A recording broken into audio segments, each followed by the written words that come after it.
All right, welcome to 101 Budget Expectations on NewsX. Yesterday we focused on the middle class, but today we talk about a group of people who are looking at the budget for much needed relief.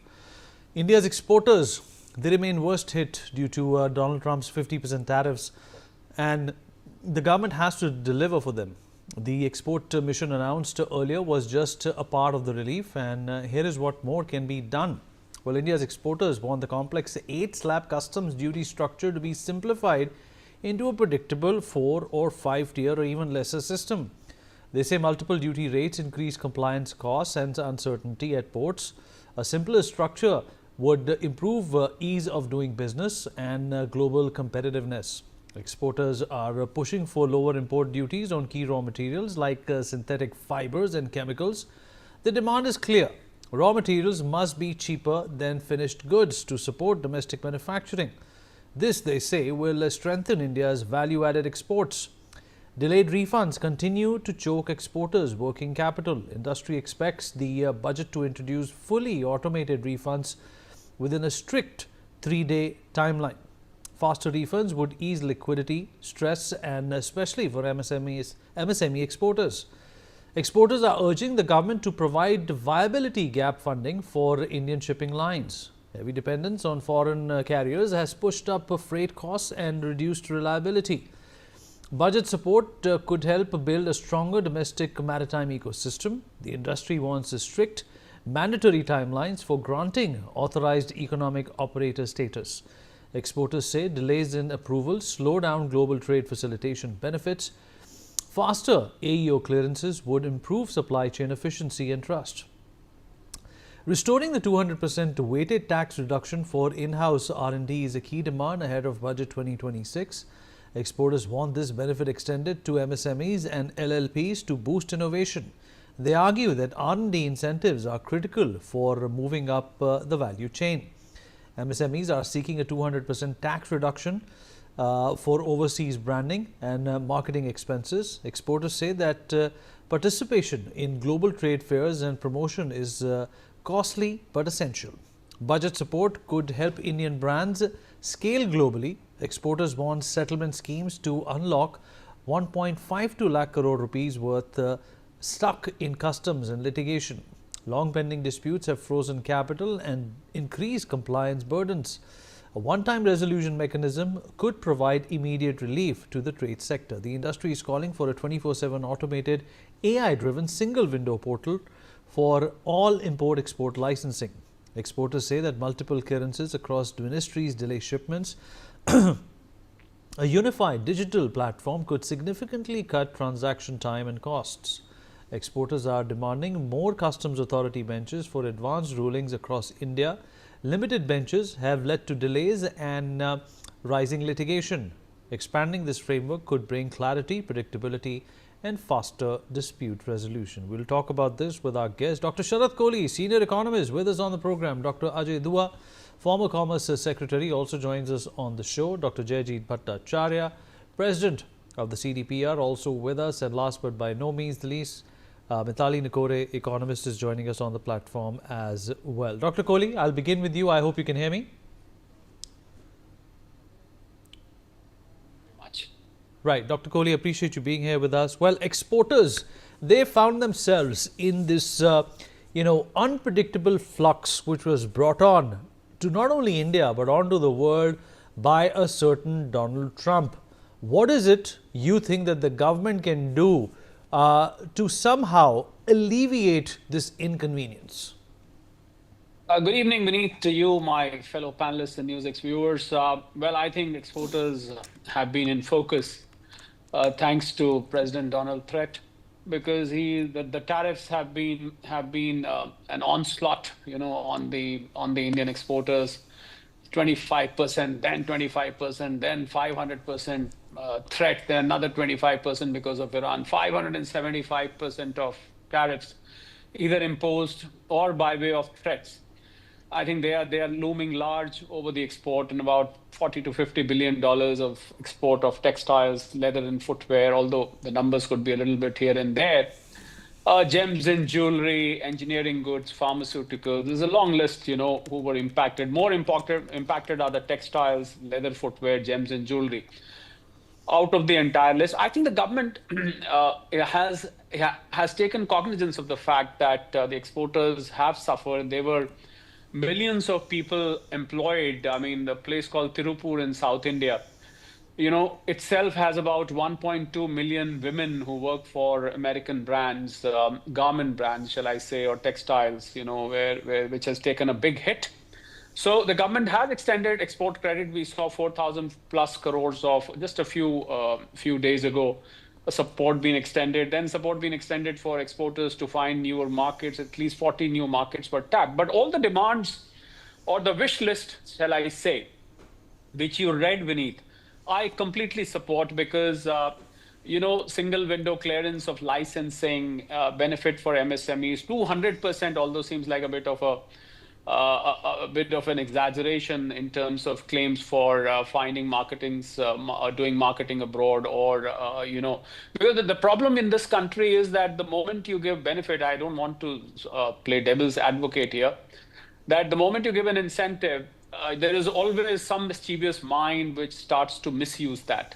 So that is the problem, because people tend to book expenses and they tend to claim, now we are allowed 200%, so you can book some expenses here and there, I mean, tax evasion in the garb of tax savings, that starts happening. So the wish list is very, very innovative, very creative, and I should say a very realistic one as well in the change scenario. We have $850 billion plus of export as of now.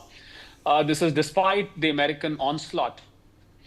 We have managed to find new markets. I think the government will say that for you, we have done FTAs, the free trade agreements with the UK, with Australia, with New Zealand, with UAE, and then the mother of all deals coming up later this month, which is the deal with the EU, 27 EU nations, 186 to 188 billion dollars of bilateral trade beneath as a single unit. This is the largest, of course, not with a country, but as a unit. I mean, this is bigger than China and America if we put EU as a single unit. So I think a lot is being done, but there is a lot which needs to be done. And I'm sure, like every other sector, the export sector, this time would be looking really, really forward to what are the announcements for us. Having said that, I would also like to say, Vineet, that, budget these days, when you look at sector-wise, it's not a one-time exercise that 1st of February is the beginning of the end of the world as far as the announcements are concerned, because the CCEA meets every Wednesday. And some of the other economic decisions which are related to budget issues are taken every week, for that matter, every month as well. So I think there are a lot of milestones in between where the government makes these announcements. And you do hear on and off. As I said, we just heard about ever since the tariff onslaught had happened. Government has been, especially Ministry of Commerce, even the Prime Minister, he's been personally involved in making sure that the exporters do not suffer as much as President Trump wanted them to suffer. So the government has tried to minimize the impact. I won't say that it has been entirely mitigated. I would definitely be wrong if I go on to say that. But then, yes, I think best efforts on part of the government machinery has been made to ensure that the smooth flow of exports from this country remains. And I think this is correlated to the manufacturing sector, the FTAs. I'm sure these exporters will look forward to doing a lot of business with the European Union now, starting from whenever this becomes effective, for that matter. So the wish list is very realistic, very useful too. We'll have to wait and see with fingers crossed as to what comes out of the box of the finance minister, Vineet. All right. Mr. Dua, of course, tax and tariff rationalization is another demand that the exporters have made. But the larger macro context is still going to be some sort of a protection and insulation against, the global headwinds that have tormented much of the exporter community in the last few months. Thank you, Vinit, for having me on in your discussion. Let's be very clear that whatever the Indian government does for its exports, certainly which have taken a hit, particularly to the United States, it has to be within the scheme of WTO scheme of free trade, as well as trade according to the rule of law. President Trump may not be believing in it. But US, as of now, doesn't believe in it. But as we all know, the US has been the champion of free trade ever since the WTO was set up. I call this an aberration, what is happening right now in the US, whether it's for MAGA or is it for benefiting from stock exchange movements which take place by in the morning you make one statement, a stock exchange gets impacted in the afternoon, you do something else, all kinds of rumors going around, etc., of why these things are happening around the world, why it gets initiated in the US. Having said that, that's one point. Second, we need to be absolutely sure that the imports, even if they are right now subsidized in any of these matters, the demands which you read out in the beginning, and yes, those have been made, but these are made every year, even when the President Trump had not taken action. I've been involved with this Ministry of Commerce and Industry for a long time, 3 stints there, and I can tell you that the wish list never ends, the wish list never changes. So within this background, we have to prioritize what can be done out of what is being required of the government. I would say whatever would help the labor-intensive industries, labor-intensive exports from India, those should be our number one priority. And the labor-intensives, as you had also mentioned, and Dr. Kohli also mentioned, are the 3 or 4 gems in jewelry. We have to be worried about value added also in gems and jewelry.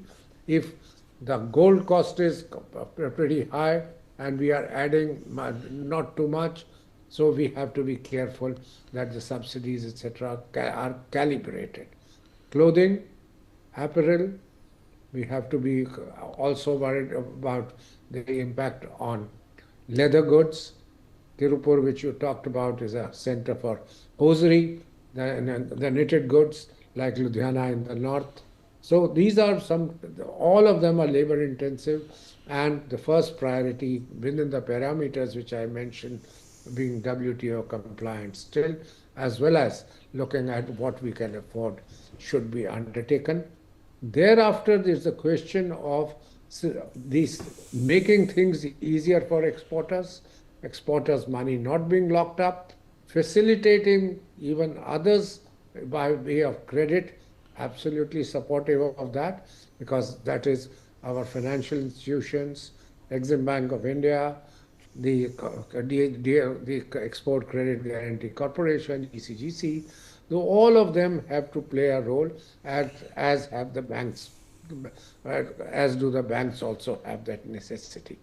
That is my sum and substance of saying that what is required to be done. The government did announce a package outside the budget, prior to the budget, because there was a need for it.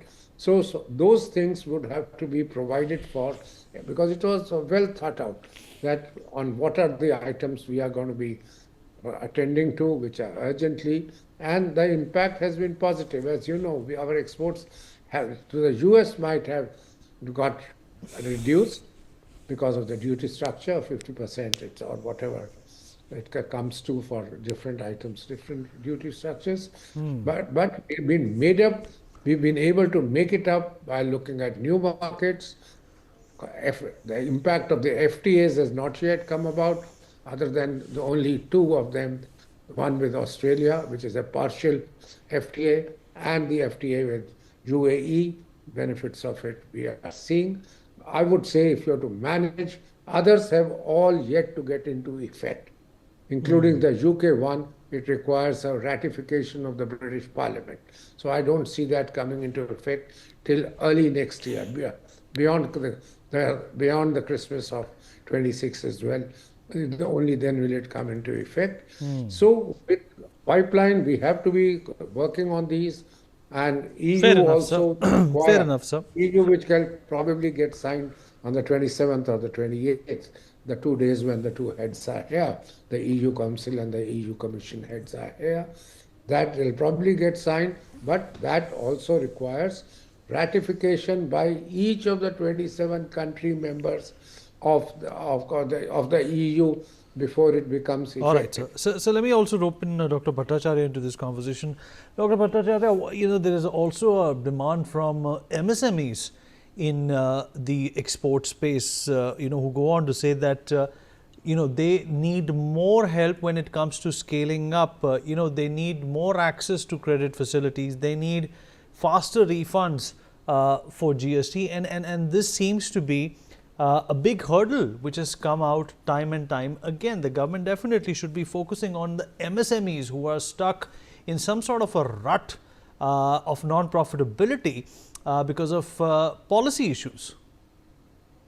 No, absolutely right. The money is getting locked up in inverted duty structures from the GST perspective, inverted duty in GST, and also inverted duty in terms of the basic customs duty.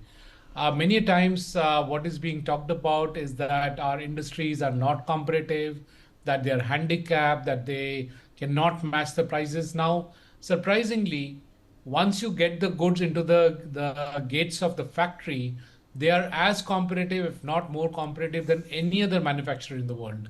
The problem is that they're getting the handicap outside of the factory in terms of logistics, in terms of cost of funds, in terms of the predictability and policy continuity, and so on and so forth. Also, what is happening is many of the policy decisions are being fired from the shoulders of MSME, saying that MSMEs are not getting cheap raw material, and that is not entirely true. Let me take a example since textiles was talked about. If you look at viscose staple fiber, which is very critical for the textile industry, it is made from the dissolving grade wood pulp. Now we are importing dissolving grade wood pulp at 2.5% duty, but the next product from it, the downstream, which is viscose staple fiber, is getting imported at 0 duty. That means you are actually punishing those who are involved in manufacturing viscose staple fiber. Or if I take another example, let's say isopropyl alcohol, which is very critical for our pharmaceutical industry. And if you remember during COVID, that is what was needed all over the place. We had to clean our hands with isopropyl alcohol. Now that is created from natural gas. Natural gas is available at $2 MMBTU in China or Russia or Middle East. In India, it is at $14. So if the feedstock is at a very, very different price in India and the government really can't do much about it, then should we shut down all the downstream industry, or should we bring in customs duty to have a level playing field for our industries and the MSMEs? Same with many things like para-nitrochlorobenzene, important for paracetamol, but it's not competitive enough to manufacture PNCB in India.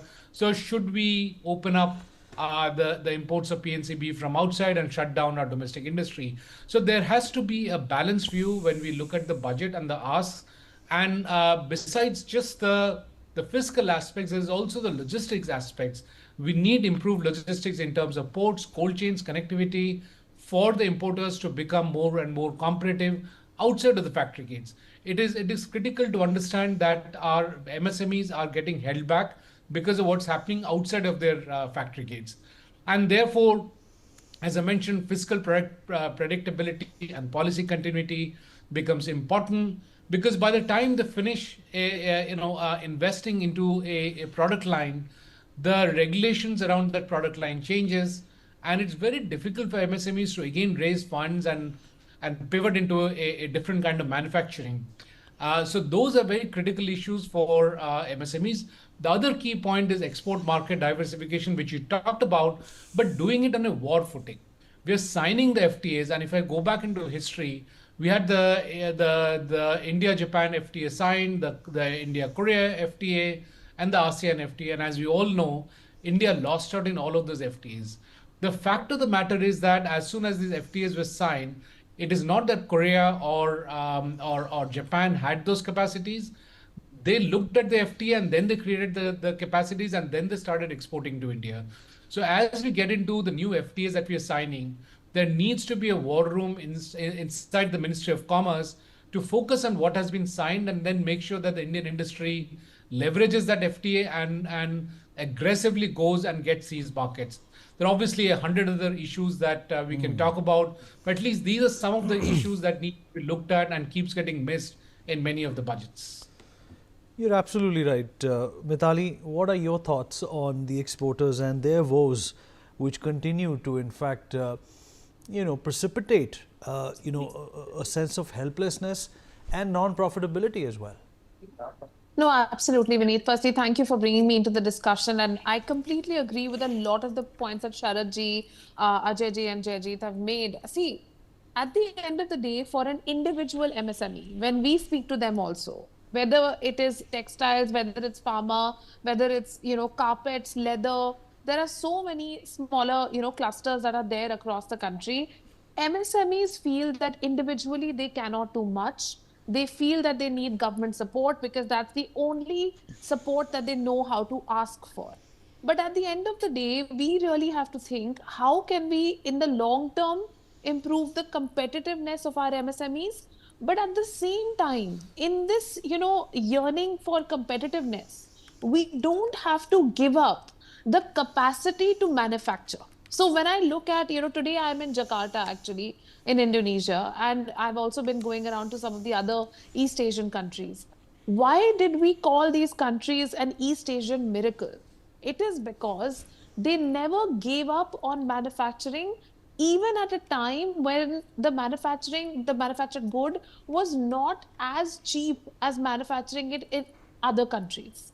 They gave their industries the support through subsidies for manufacturing, and the subsidies were not given, for production, but the subsidies were actually given for job creation. The subsidies were given for, factors of production, for raw material, and for infrastructure. So the efficiencies, and then over time efficiencies were brought in. So in India also, we firstly need to clean up our act on ease of doing business. We have to look at deregulation. When we look at the setback regulations on land use, today there are reports which talk about the fact that you could literally have, the setbacks could literally create a situation where an MSME, if they followed all the setback regulations, would be reserving more than 100% of their land just to meet the regulations. So at the end of the day, we have to deregulate when it comes to MSMEs. Even if we don't deregulate when it comes to larger industries, we cannot give up on manufacturing in India. We have to, we can't, like, there are countries in Latin America and Africa which have literally given up on manufacturing, where they are doubling down on other sectors, on agriculture, on services.